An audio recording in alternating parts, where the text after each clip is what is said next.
Alright, welcome back to another video. I hope you're doing well wherever you're seeing this. So today I wanted to take the time to talk about just a topic that is very prevalent nowadays that I have quite a bit of thoughts about. Not every video I make is always going to talk about my personal experiences. It'll just be about my thoughts on the world after a lot of the things that I've gone through. So today I wanted to take the time to talk about AI, technology, and social media, because I mentioned in the last video that I don't like social media. I don't really have any personal social media. Wanted to talk about that as well, though mostly AI. So AI technology has become very, very prominent in specifically these past 3 years. I'm mostly talking about generative AI, of course, and I have some pretty strong thoughts about today's topic, so I wanted to make a video about that. So it started off innocent with ChatGPT, right? With people just using simple prompts. I don't know, ask it for a recipe or something like that. But it's now gotten way, way too out of hand at this point. And I am kind of anti-AI, I guess. I understand that AI has uses. It can be very useful, for a lot of different corporations, all of that. I understand it could even be useful, as they say, in the medical field for compiling information from databases. But I think that the easy access that the public has to AI is way too much, to the point where it's being misused a lot. And I really don't think that the public should have as easy access to AI as we do, because anybody can just make a ChatGPT account. But the thing is that uh, AI is actually a really simple piece of technology, but it can do a lot, and it can very easily be misused, because I truly feel as though it's so common, but most people don't even actually know what AI even really does. Generative AI, they just enter prompts and ask it for things. But I think it's always very important to actually know what the things you're consuming even do, the things that you use every day, the anything that you use regularly. If you're just using it or adhering to it blindly, I think that's a very dangerous thing. I think you should know what it is that it does. What is the purpose of this thing? The purpose of AI is to compile, collect, and sample and identify information based on the prompts that you ask it. And because of that, it's not meant to replace human behavior, thought, and speech, because it is a result of human behavior, thought, and speech. They've even said for AI art, for example, we're going to talk more about AI art in a minute, but AI art, for example, there are some AI art that's actually been flagged for plagiarism, because it has directly taken artwork from already existing art, because that's exactly what it does. You ask it for a prompt, it searches the entire internet databases, any piece of information, pools of information it can find, and it just collects all that information, presents it to you. And that's why I think that it can be very useful, but because of simplicity, it can be used very, very easily. And I truly feel as though most people don't even know what AI even does, because AI, the issue is that it's because of how simple it is. It can't be patented very easily, so anybody you can easily just go on the App Store and find some app that has easy access to AI, and students are misusing it as well. You guys have probably seen all those news reports about students misusing AI, because it makes it so that people are not thinking for themselves, which is an incredibly disastrous thing. Not the ability to think for yourself, that's such an important thing. If you just use some piece of technology to cheat your way out of that, you're really gonna screw yourself over. They're actually saying, this wasn't, I don't know if this is directly correlated to AI, but it definitely has to be, at least a little bit. But I watched a short video, right, on how students are apparently getting less and less intelligent.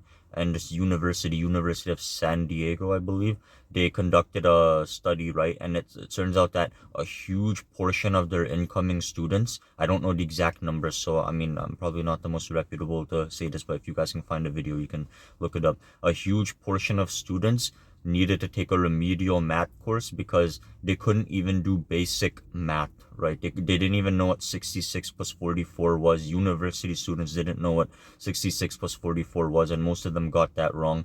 They didn't know. There was a question that was put, and this is why I mentioned thinking for yourself. 7 plus 2 equals blank plus 6, right? And you have to find out what x plus 6 is, right? 7 plus 2 equals blank plus 6, right? And most students, x equals 3, right? Most students couldn't get that correct. Most students got that wrong because of, I believe, the way the question was posed, the way it was structured, right? Because if it's not outright, just directly, so when it comes to having to think outside of the box, having to think outside of what is already told you, most students just couldn't do that. They needed things to be absolutely spelled out to them. In general, people these days need everything to just be spelled out to them because they just don't know how to think for themselves. They don't know how to be creative thinkers. And this is, I think, a big reason why advancements in technology, I understand that the whole point is that it's supposed to make things easier for the next generation. But I think what you have to understand is that you can only make things so much easier because hardship and struggle is always a very important aspect to just being human at all. Nobody can live a life where everything is just perfectly easy. I understand that it should at least be easier than it was for our forefathers, right? We shouldn't have to struggle so badly just when we're young, right? I understand that, but to make things so easy to the point where it just makes it so that you don't even have to think for yourself, that's really just going to cause more harm than good. And then your attempt to make things easy, it'll just come back around to making things difficult in turn. And that's, I think, the reason why it's always important to challenge yourself. It's always important to consume good content. It's always important to question things and train your brain, flex that muscle, I guess the mental muscle, whatever you want to call it. I think that's very important. And I mentioned AI art. When it comes to AI art, I hate AI art more than anything. I don't know what it is about AI art. I've noticed that it makes me kind of nauseous looking at it, and I don't mean, oh, it's so bad I want to vomit. No, I mean literally it just gives me a weird feeling to my stomach. And I'm not a person who has a weak stomach or anything. I think I can handle some really distressing material. I think I can.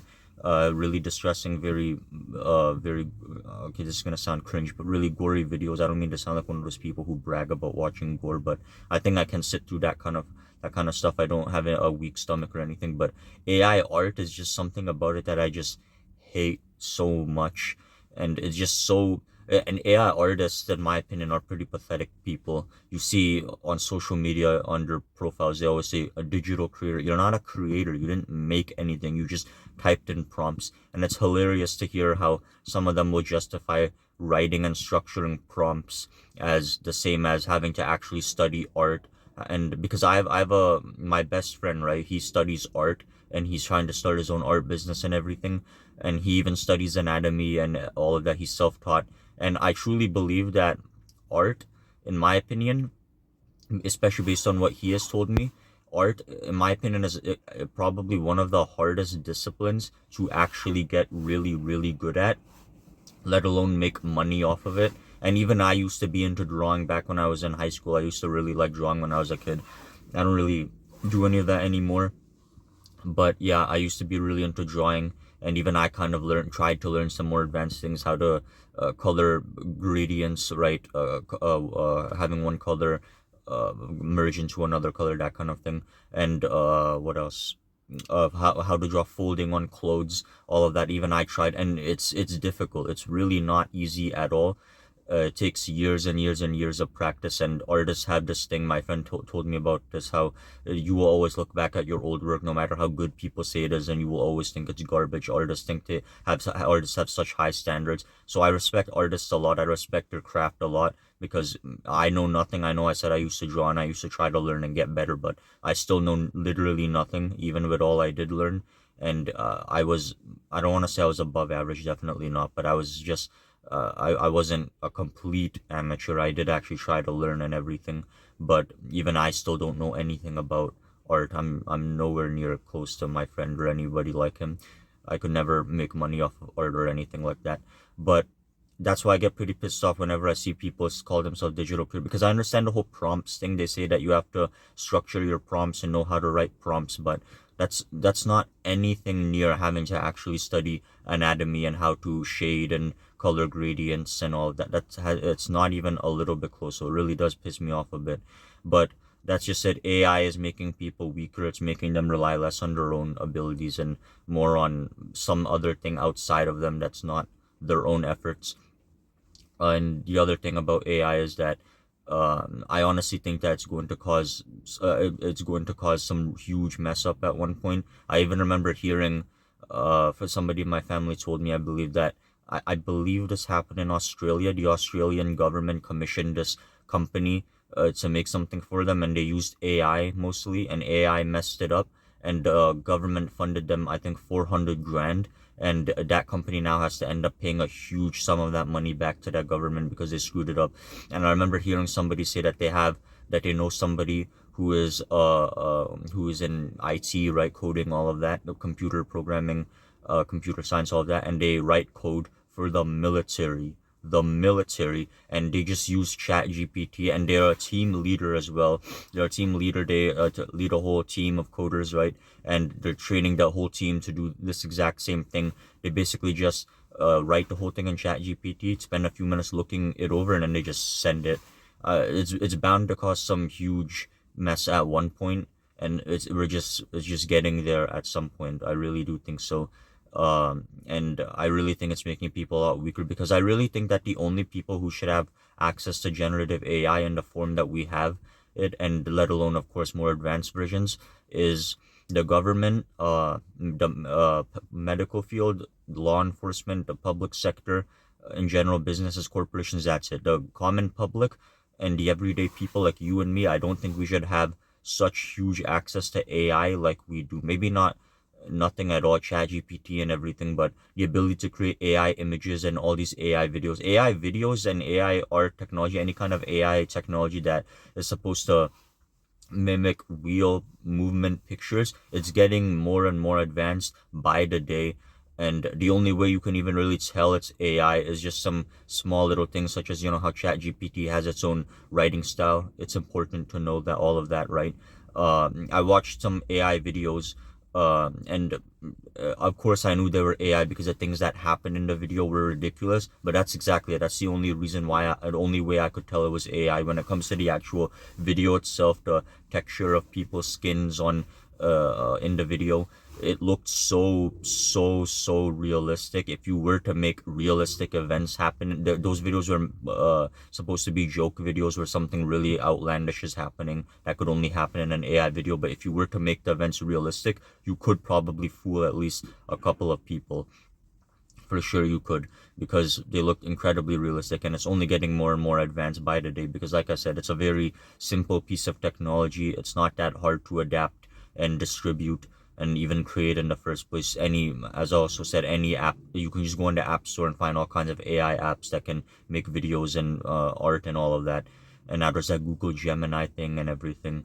So I don't know, because I think AI, it should be treated like a database, kind of, different databases. The police, for example, have a violent crime database, but I don't think the public can just readily access that. It should be like that. It should be a source that can compile information and create whatever is asked of the AI system, but I don't think it should just be distributed to absolutely anyone anywhere. It should function more like a database that only some people have access to, and isn't something that can just readily be accessed on even just the surface web, maybe.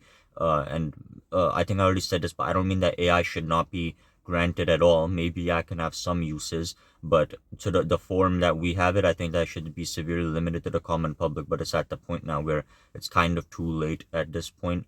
It's not like you can really do anything about the AI that we already have, and it's pretty disastrous if you do think about it, because like I said, I know it's going to cause a huge mess one day. It's already causing people to become significantly weaker. People are talking to AI chatbots on apps like Character AI to substitute lonely actual real friends, because they're lonely as well. I remember reading this Reddit post about uh somebody marrying an AI, and according to this person, they weren't lonely. They had a good amount of friends, so that's not really the reason. But still, marrying an I mean, you can do your thing, but oh my, I don't even know what to say about that. I don't want to judge other people's walks of life. You're not technically, I guess, hurting anybody, but I'm not sure. That sounds so dystopian, like that scene in Blade Runner 2040. Not scene, I think this is a common thing throughout the movie, actually. Blade Runner 2049, he has an AI girlfriend, I'm pretty sure, in the movie. Something like that. It's just insane to me. And that's it. I don't think that should be as common to people as it is, because really it's making people weaker. It's making students a lot weaker. It's taking over certain jobs. I don't think it will ever take over the entire job market. I've seen people say, "Oh, AI is just gonna take over the job market anyway. So what's the point of?" I think that's kind of a ridiculous thing to say. I don't think it's going to take over literally every job. But I have another friend who works in accounting. Even he said that AI is making a big dent in accounting as well. And certain jobs, such as people who transcribe words into written scripts and everything, for the legal system, for example, those jobs are basically being taken over entirely by AI. And if it makes it easier, okay, sure, but I don't think you should ever try to completely substitute human behavior, because ultimately you will end up shooting yourself in the foot if you are relying more on someone else's effort than yours. But in general, I wanted to also talk about technology and social media. When it comes to technology, I know what I'm about to say is really cringe, and a lot of people are gonna groan and roll their eyes, because I'm definitely not the first person to say this, but I do kind of think that technology, as some other people have said, technology was at its best in the 2000s and the early 2010s. You know, after Y2K, all of that. I think that that technology was the best during this era. It was advanced enough that anybody could just go on Google and search anything, but technology was just a tool, and it didn't overtake our lives, or there wasn't anything in enough to take over people's lives. That's also what AI is. It's a tool. It's supposed to just be a supplemental tool, like I said, compile, collect information to just give you ideas and frameworks, I guess, but it shouldn't replace entire human behavior, because like I said, it's a result of human behavior in the first place.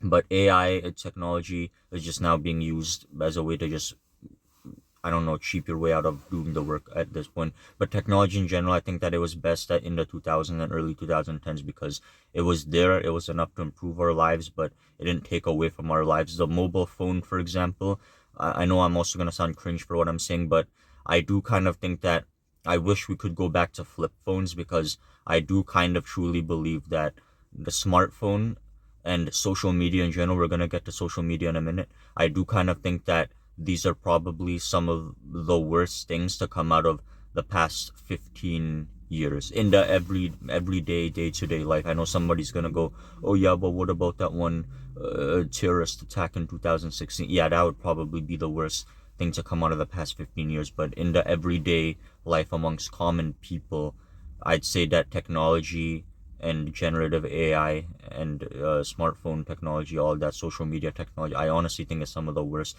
And I know I don't have the right to complain too much, because even I'm using some of these pieces of technology to even just make this video and post this video. But that's exactly it.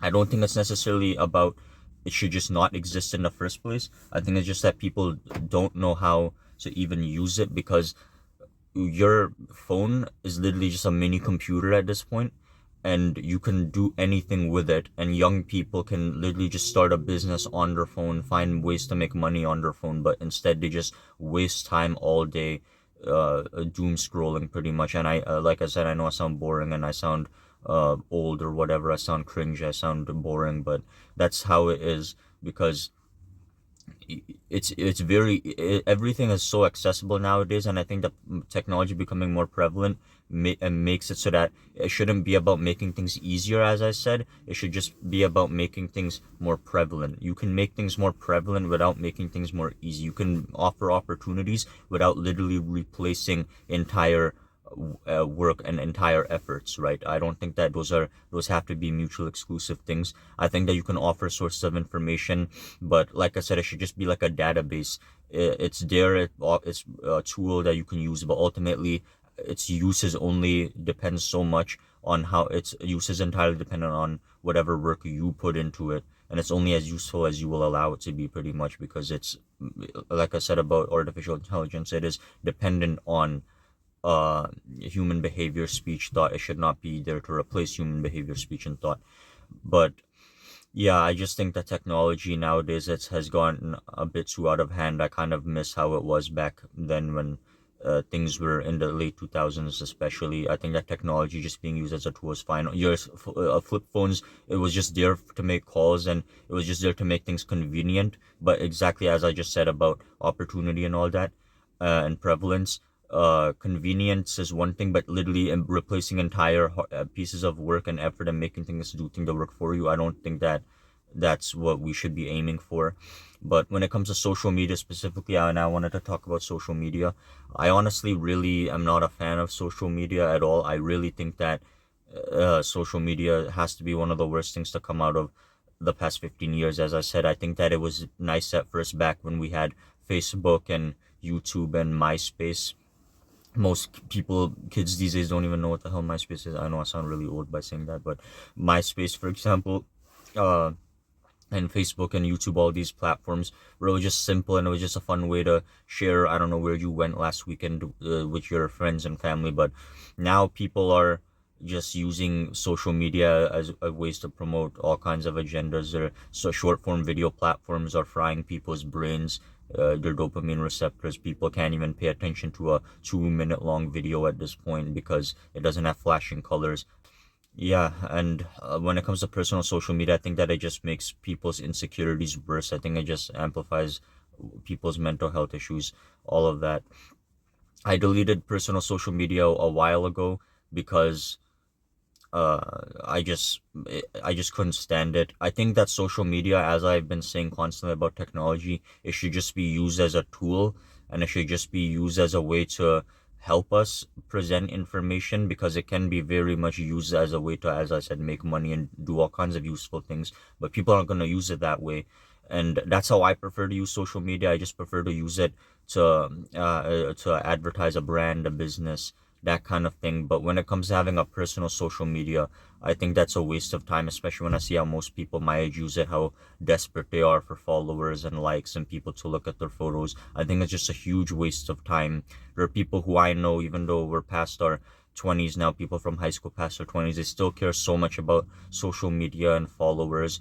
And something that I've known that a lot of people do is they have apps that let them, third party apps that let them see who is not following them. And even I used to have one of these apps way back when I was 15, 16, but I grew out of that garbage because I realized that it was cringe. But I guess some people still think that it's okay, I guess. I mean, imagine having an app so you can see who is not following you so that you can unfollow them, because how dare anybody follow you while, I mean, not follow you while you follow them. I mean, it's just so ridiculous. I really think that it just makes people weaker. And I'm not sure, it started off simple, as I said, but I think that technology is now just grown to a point where people are becoming mentally weaker. They're relying too much on things outside of themselves. They're not able to even pay attention to simple videos anymore.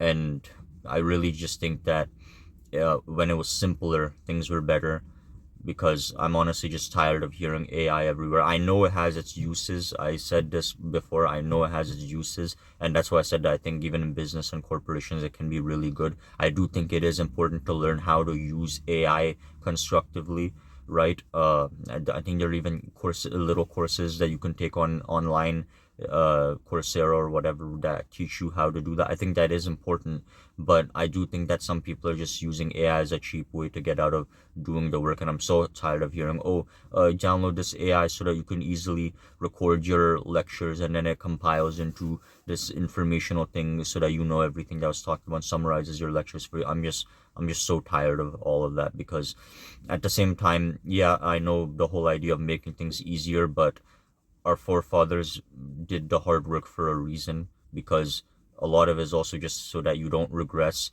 and you don't just use cheap ways to get out of doing the work, because ultimately you're just going to hurt yourself more by making things constantly easier. And I think a big issue with people my age, young people, teenagers, early 20s, is that we're at a point in history now where we're probably at the most progressive, generally speaking, of course, the most progressive we've ever been. We understand all kinds of things that our forefathers had to take time to figure out. And we have so much pieces of information laid out for us already, to the point where a lot of young people, I feel like what they think is that there is no more need for us to continue to learn, continue to grow, continue to advance, because we already have so much figured out already. But we already know that racism is wrong. We already know that sexism is wrong. We already know that women should be allowed to vote. So what do we have to fight for? But I think that this is a really unhealthy mentality. And I think, if anything, if things have been figured out for us and laid out for us, that means that if anything, we should be working. We should be taking those tools and using them. And we should be trying to take advantage of what has already been given to us, instead of just acting as if it's already figured out. It's okay. We don't need to do anything else, because I mean, there's so much we still have not learned. There's so many diseases that have still not been cured yet. We still very much have a lot to learn. We have a lot of areas to grow and improve in. I really don't think that it's fair to just say, oh, well, it's figured out. I mean, yeah, sure, we can search up any information we want. It's all at our fingertips. But I think it's very important to constantly try to work and constantly try to learn and gain more information and knowledge. I don't think it's okay to just become complacent based on the things that have already been created for us, because those things have been created for us in the first place because people sought to find those answers. And for the generation after us, we're also going to have answers for them. What are we going to tell them? And then what are they going to be able to tell the generation after that? You have to think of these things. But I guess that's really all I have to say on the matter. I like I said, I know I sound a bit too much like a doomer. I sound like I just hate AI completely. I do think that, as I've said many times, it can be useful, but I think people are just way too reliant on AI, and more than they ever should be. But that's about it. You guys can tell me what you think. Thanks for watching.